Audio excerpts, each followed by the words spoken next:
So I've been doing OnlyFans management for the better part of 2 years, and I have made a shit ton of mistakes. And some of the biggest mistakes that I've made have not been technical mistakes. I fucked up this account. I mean, I have made a lot of mistakes like that as well. But I would say the biggest mistakes that I've made have been with creators. Now, fortunately, I have enough experience and I'm pretty good at management and I have decent people skills already to the point where I know for the most part how to deal with a model. However, there are still some problems that I run into periodically. Some things I have control over, some things I don't have control over. But in this video, I'm going to tell you about 5 separate times that I fumbled an OnlyFans model. In other words, this model agreed to sign with me and ended up leaving because, I've actually got a couple. I just thought of another one. The model decided to leave either because of something that I did or because of something that happened in the business that was ultimately my fault because I'm the owner. So maybe you will be able to learn from this. So the first one I want to talk about is my first superstar. So I recruited this girl from a adult jobs website where these girls are basically like looking to do porn or webcam or something like that. And I recruited her from there. She read my sales letter, which was a good sign. She sent me this massive fucking response. Oh my God, I love it. And it's so amazing. I'm so glad I found you, blah, blah, blah. And I was like, I had my hooks in, you know what I mean? I could feel it. And what I really liked about her was that she was super, was my first like good model where I realized that models could actually be this good. They could be responsive. They could get the work done quickly. They could have good attitude. They could be proactive. They could think outside the box. And basically, I was very excited about that because I'd never had a girl like that. Not to mention, she was beautiful, 40 years old, MILF, but like skinny with big fake tits, beautiful face, long blonde hair, natural blonde.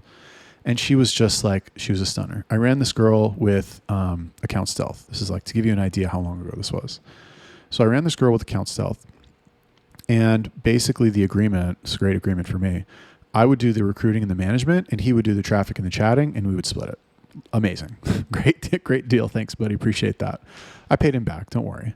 But long story short, what we did is we would get a certain amount of content from her every week. I would give it to Account Stealth. He would run Reddit accounts for her and we would drive traffic and then he would convert the traffic because he's also a pretty good chatter. And anyway, so things were going great. And I think our first week we did like $2,000 with her, which for us at the time was fucking amazing. And then we go and then it like after 2 weeks, I think we'd made like $5,000 total. And after 2 weeks, and she'd been very responsive, everything had been amazing. But after 2 weeks, I remember she told me, she's like, oh, I'm going on this, I think it was like a camping trip with my son or like with this other family and my son is coming. Anyway, I don't know what the fucking thing was. And something happened. Now that I think about it, I wrote an article about it. I don't exactly remember all the details because it was fucking 2 years ago. But basically what happened is that I was waiting on content from her. We were both waiting. And I didn't hear from her for like 3 days. I think I contacted her on Wednesday and I didn't hear from her until Saturday. Actually, I remember what it was. I requested content from her. Maybe it was Thursday. And then on Saturday, I reached out to her and I was like, listen, I haven't heard from you.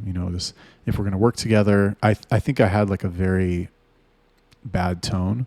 I was like, this is unacceptable. I think I used that word. I was like, this is unacceptable. If we're going to work together, like you need to be responsive. You need to tell me what's going on. And she fucking lost her mind.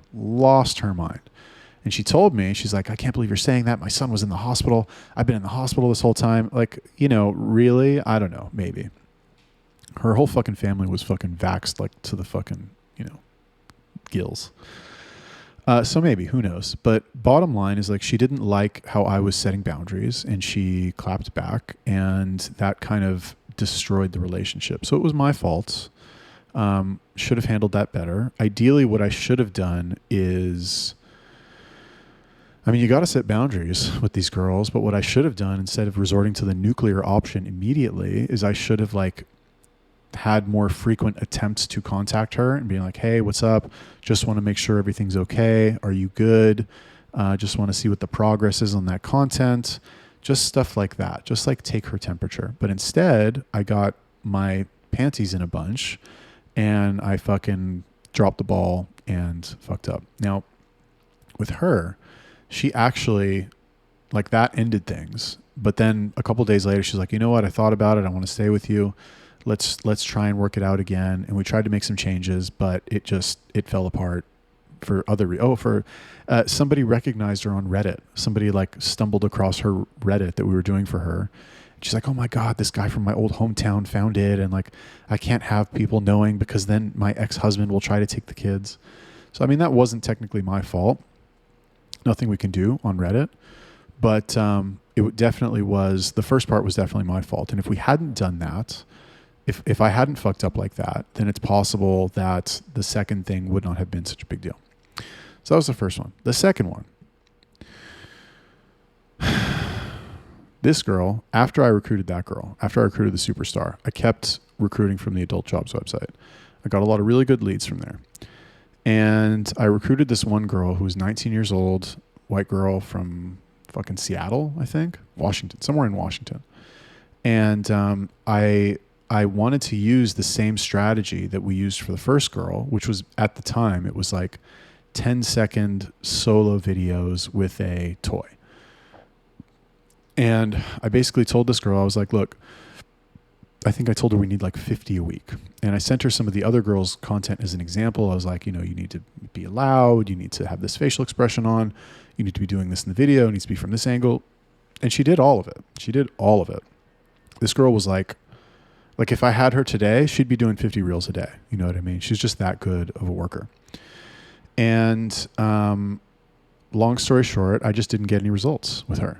Now, this was back during the period where I fucking had no idea what the fuck I was doing. Like zero idea what the fuck I was doing.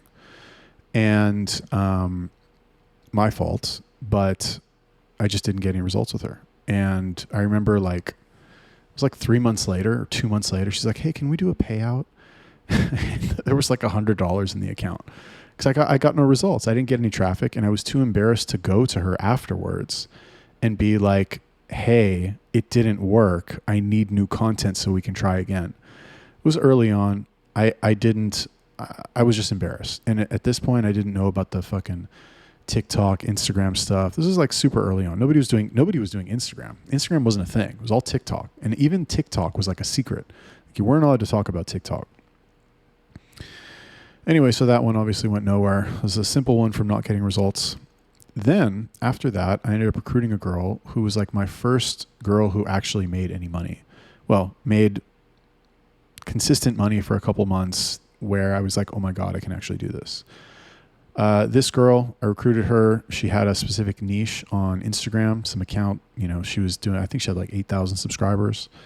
And this is when I joined Razvan's TikTok. Well, at the time it was a TikTok mastermind. Now it's a traffic mastermind. Now it's maybe something else, but whatever. At the time it was a TikTok mastermind. Joined that program, applied what I learned there to her. She started blowing up, was getting videos with like 800,000, a million views on TikTok, on Instagram. Her account eventually grew to 100,000 followers on Instagram. She was getting tons of subs. I had a chatter, my chatter who's still with me today, my oldest chatter. I put him on the account when I hired him, and he was selling. I mean, he was selling. Let's just leave it there. He wasn't, his English was bad. He had no idea what the fuck he was saying, and it's like clearly not the girl. And she would get a lot of messages from people on Instagram because that's where the bulk of where she was promoting was coming from.